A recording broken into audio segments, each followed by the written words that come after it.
التخصيصات المطلوبة إن شاء الله للوزارة، وزارة الإسكان والإعمار، وأعطت كذلك الصلاحيات والدعم، وإن شاء الله الوزارة سوف تباشر قريبا بالإعلان عن أهم المشاريع المهمة لفك الازدحامات والاختناقات المرورية التي تعاني منها العاصمة بغداد.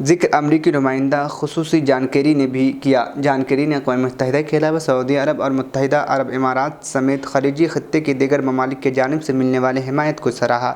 گزشتہ سال عرب امارات میں ماحول اور حیاتیاتی ایندھن کے مسائل پر پہلی علاقائی کانفرنس منعقد ہوئی تھی، جس میں 11 علاقائی ممالک نے شرکت کی تھی۔ جان کیری نے کہا کہ کانفرنس کے اختتام پر مشترکہ اعلانیہ بھی جاری ہوا تھا، جس میں عالمی درجہ حرارت کو 5.1 ڈگری کی سطح پر رکھنے، گرین ہاؤس گیسوں کے اخراج میں کمی اور 2030 تک کرنے والے اقدامات پر زور دیا گیا۔ عرب امارات خود بھی اپنے موجودہ کوششوں کا ایک بہت بڑا حصہ قابل تجدید ذرائع کی تحقیق اور ترقی پر خرچ کر رہا ہے۔ جان کیری نے کہا کہ میں جانتا ہوں کہ سعودی عرب ایک بہت بڑا سولر فیلڈ تیار کرنے کا ارادہ رکھتا ہے جو گرین ہائیڈروجن پیدا کرے گا، جبکہ بحرین، کویت اور دیگر ممالک بھی اس حوالے سے سوچ رہے ہیں۔ امریکی نمائندہ خصوصی نے ماحولیاتی خطرات کا ذکر کرتے ہوئے خبردار کیا کہ مزید کرنے کی ضرورت ہے اور موسمیاتی تبدیلیوں کی حقیقت ماضی کی تہذیبوں کے مٹنے کا بھی سبب بنی۔ انہوں نے کہا کہ ٹھوس شواہد موجود ہیں جن سے معلوم ہوتا ہے کہ ماحولیاتی تبدیلیوں کے خلاف جنگ میں دنیا نے اہم موقع کھوئے۔ درجہ حرارت بڑھنے کے بعد سمندری برف غائب ہو رہی ہے۔ آلودگی اور درجہ حرارت میں اضافے کے باعث مونگی کی چٹانیں یا کورل ریفز ختم ہو رہی ہے۔ سعودی عرب میں محکمہ شہری دفاع نے مقامی شہریوں اور مقیم غیر ملکیوں سے بارش کے باعث مسائل سے بچنے کے لیے احتیاطی تدابیر اختیار کرنے کا مشورہ دیا ہے۔ عرب نیوز کے مطابق مکہ میونسپلٹی نے ٹویٹر پر بیان میں کہا کہ مکہ شہر کے علاوہ ریجن کی 9 کمشنریوں میں سنیچر اور اتوار کو بارش کا امکان ہے۔ یاد رہے کہ اس سے قبل موسمیات کے قومی مرکز نے بیان میں کہا تھا کہ سنیچر سے بدھ 8 مارچ تک مملکت کے بیشتر علاقوں کا موسم غیر مستحکم رہے گا۔ بیان میں کہا گیا ہے کہ سنیچر سے منگل تک تمام علاقوں میں درجہ حرارت بڑھ جائے گا۔ قومی مرکز کا کہنا تھا کہ اس دن گرد آلود تیز ہوائیں چلیں گی، جس سے تبوک، الجوف، حدود شمالیہ، حائل، مدینہ منورہ، القصیم ریجنوں میں حد نظر محدود ہو جائے گی۔ بیان کے مطابق سنیچر سے بدھ تک ریاض ریجن کے مغربی علاقوں مکہ مکرمہ میں بھی تیز ہوائیں چلنے کا امکان ہے۔ شام اور ترکی میں آنے والے تباہ کن زلزلے سے متاثرہ شامی بچے نیبل کا اپنے ہیرو اور پرتگالی اسٹار رونالڈو سے ملاقات کا خواب پورا ہو گیا۔ سعودی انٹرٹینمنٹ اتھارٹی کے سربراہ ترکی الشیخ نے جمعہ کو شامی بچے کے رونالڈو سے ملاقات کرائی۔ شامی بچے سعودی انٹرٹینمنٹ اتھارٹی کے سربراہ کی دعوت پر رونالڈو سے ملاقات کرنے کے لیے گزشتہ دنوں اپنی والدہ کے ہمراہ ریاض پہنچا تھا۔ یاد رہے کہ 6 فروری کو جب شام اور ترکی میں آنے والے تباہ کن زلزلے میں ہزاروں افراد ہلاک اور زخمی ہوتے، اس دوران امدادی ٹیم سے بات کرتے ہوئے نیبل نے کہا تھا کہ اس کی خواہش ہے کہ سعودی فٹ بال کلب النصر میں شامل رونالڈو سے ملاقات کروں۔ کیا یہ ممکن ہے؟ امارات کا ایک صحافی امدادی ٹیم کے ایک حصے کے طور پر شام پہنچا تھا۔ بچے نے اماراتی صحافی سے ملاقات میں اپنی اس خواہش کا اظہار کیا تھا۔